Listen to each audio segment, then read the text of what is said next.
Hello and welcome to Automotive EV Live. My name is Peter Wooding and thank you for joining us. Today's session is opportunities and challenges of fuel cell digital twin. And we're delighted today to have Carlo Locci with us from Siemens, who will take us through, and then we'll look to a discussion at the end. So if that's okay with you, Carlo, I will give you the floor, so to speak. So, hello everyone. Today we are going to discuss about how we can replicate a digital twin of a fuel cell, and we will also discuss which are the opportunities and the challenges, okay, that we face in reproducing and trying to simulate a fuel cell. So let's go to the next slide. The first thing I will talk about is actually the modeling part. Okay, so let's imagine you have a 3D model, a 3D geometry of a fuel cell, and you ask yourself, okay, how can I replicate it? So next slide. First of all, what we do, we calculate the equations, the Navier-Stokes equations, okay, directly in our model, in our geometry, okay? So you have the equations of flow, energy, species, okay? So very, very classically. However, here we are going to account for the fact that we have a liquid and gas phase which interact together. And of course, we have to account that for, and I will tell you how we do that. Next slide.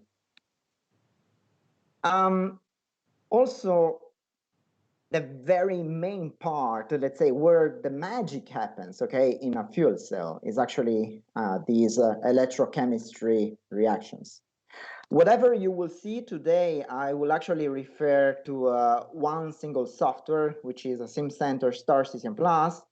And of course, in Star System Plus, you have all the electrochemistry equations which are already embedded inside the software.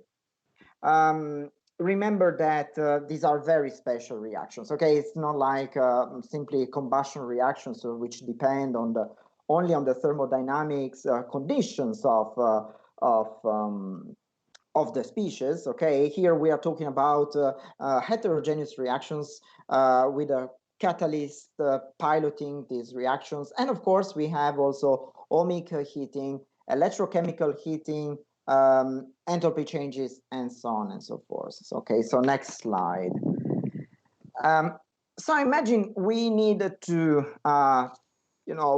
simulate something like that. So this is a very, very simplified fuel cell, and we have several elements. Indeed, we have the channels, then we have the bipolar plates, then we have the gas diffusion layers and the membrane.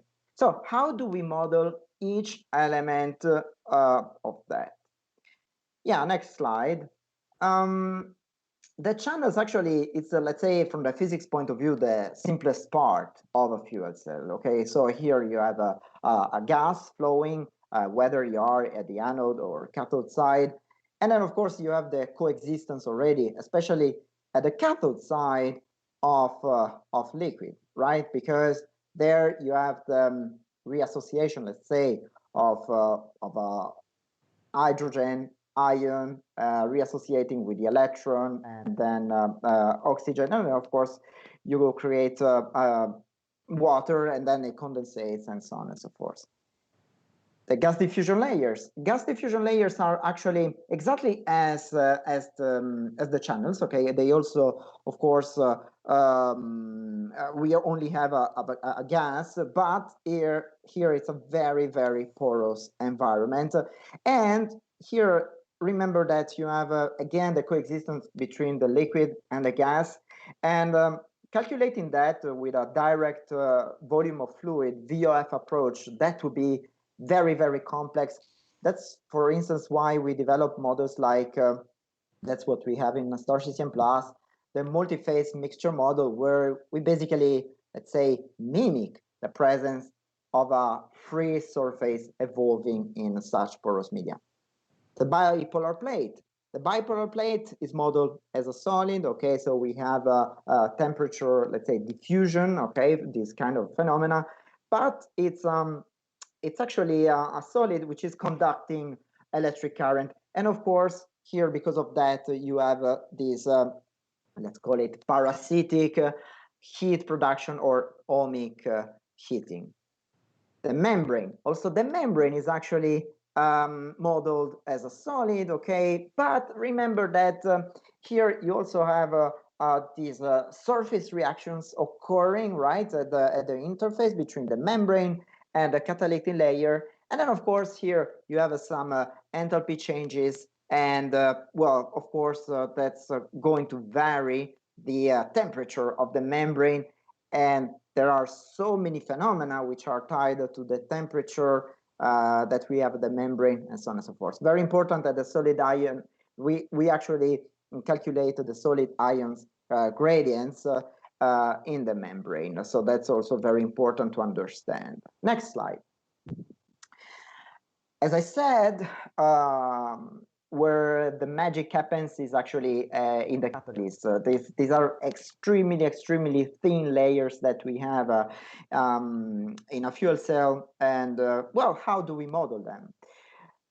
Two ways. Either we can model them directly with a 3D approach. Okay, so at the cell level, you calculate the reaction rates. That's actually quite expensive. Or maybe this is what we commonly do in Starcesium Plus. We make the hypothesis of a two-dimensional layer. So basically, the reactions, they occur at the interface between the membrane and the gas diffusion layer. Which reactions? Well, we are of course talking at the anode side, the so-called hydrogen ionization. So basically, the hydrogen loses one electron, and then at the cathode side, we have the reassociation of the hydrogen ions, which are positive ions. And then, of course, they reassociate with the electron and the oxygen. How do we validate such models? So here now I will be talking about, well, we collaborate extensively with a German OEM to validate our models, but now I'm going to show you something that is non-confidential. This is the Tabushi test case. Basically, trying to understand the water distribution inside a fuel cell is quite complex. So you need techniques such as the neutron radiography. And okay, so this is a very simple test case that you can see here. So choose two test cases which are validated. On the left-hand side, you see basically a channel width of 1 millimeter, and right-hand side, a channel width of 0.4 millimeters. So next slide. Of course, these are the polarization curves validation. Blue and red curve are respectively the experimental and simulation curves, and you can see a very good fit in the polarization curve. I remember polarization curve is what are you getting as electric current density versus the voltage is a specific quantity. Okay, so it means that for each unit area, how much current do you get? And it's, let's say, very interesting to use because it's a universal measure of what you're getting from a fuel cell, regardless the geometry of that fuel cell. And then also we can observe the orange and gray curve, respectively the experimental and simulation data. Again, very good fit. Next slide. Another very important validation is actually the water content. Let's say that we designed the model in Starcesium Plus in order to be able to perform these kind of validations. Here, what we are observing is actually the liquid volume fraction as a function of the distance from the center. So imagine to trace a line perpendicular to the direction of the flow. And blue dot, we have the experimental data, and the red curve, we have the simulation results, and which are quite good, I would say, both quantitatively and qualitatively. And of course, this gives us confidence on the validity of and reliability, of course, of this model. Next slide. And now let's apply this model to a more complex geometry. As you can see here, this is very typical, I would say, especially in fuel cell configurations that we see in Asia. They have these wavy bipolar plates. So here we will study two configurations, FC1, FC2. What are the differences? They have the same inlet velocity, but FC2 has double the area, which means we are providing double the reactants, okay, twice as many reactants. And FC1 has more wavy channels, okay, so it means that we have a 45 degrees angle in each wave, whilst in FC2 is 30 degrees. Next slide. How do we model? Well, of course, we need some technicalities. We are doing CFD. Here you can see how the several elements are distributed. And then, okay, you also see the configuration with the 1.6 million mesh. Imagine that this bipolar plate, we are around a rectangular, around 12 centimeters times 8 centimeters. Okay, so that's more or less the size, okay, of this element that we are meshing with 1.6 million cells. Next slide. Very important, okay, these fields, this is actually the kind of information you get with the star CCM plus. So basically these are the fields of the reaction rate of hydrogen and the flux of hydrogen towards the membrane for two different voltages, okay. Of course, they become more intense when you decrease the voltage, so you are producing more current. And what is very interesting to understand here is actually that imagine this is occurring at the interface between the membrane and the gas diffusion layer. Yet the gradients are still very well defined, meaning that, well, you don't have so much diffusion, okay, at the gas diffusion layer level.